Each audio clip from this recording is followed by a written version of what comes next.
là où ils sont. Et les Tunisiens sur Internet, ils sont où? Facebook. Facebook, exactement. Et donc, c'est ce qu'on a fait.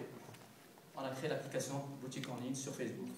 La boutique en ligne sur Facebook, en fait, dès qu'on installe l'application, ça nous permet d'accéder à des ventes privées qui durent 24 heures. C'est des ventes flash. Et on peut y accéder uniquement à travers cette application. Et c'était vraiment des grosses promos. Donc, les téléphones à 400 dinars étaient vendus à 200, ceux à 300 étaient à 150. Et ça nous a permis de faire des chiffres qu'on n'imaginait même pas. En fait. Donc, en 24 heures, on arrive à vendre des dizaines et des dizaines de téléphones. Sur le commerce transposé à ce qu'on vendait par mois, en fait, c'était vraiment un chiffre. Et le fait que ce soit limité dans le temps, que ce soit rare, en fait, ça a poussé les gens à acheter en ligne. Je vous parlais tout à l'heure des codes de réduction. En fait, les codes de réduction, c'est vraiment utile parce que ça permet d'un côté, par exemple, on anime le jeu sur Twitter en offrant des codes de réduction, généralement. Aussi, ça pousse les gens à acheter en ligne parce que ces codes-là ne sont utilisables qu'en ligne. Et donc, ça les pousse à vraiment faire le pas de l'achat en ligne. On a fait aussi ce jeu-là en Ramadan 2010, par contre. On a dispatché des codes de réduction sur des sites d'information publique. Et on leur a dit, vous choisissez des articles et vous mettez des codes de réduction cachés sur l'article, soit au début, soit à la fin. Et les sites étaient Business News, Tekano, Tuniscope, Tunivision, Web Manager Center.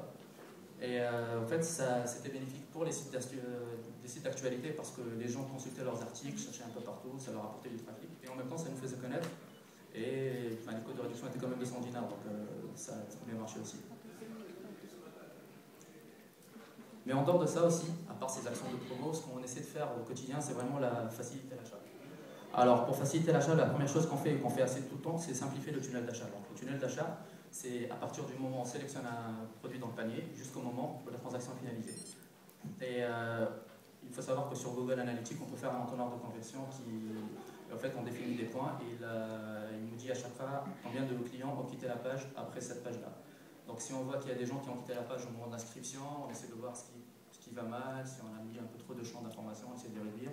Si les gens partent au moment où il faut choisir sa boutique, on essaie de voir ce qui se passe, si on a mal placé, si c'est vraiment pas compréhensible.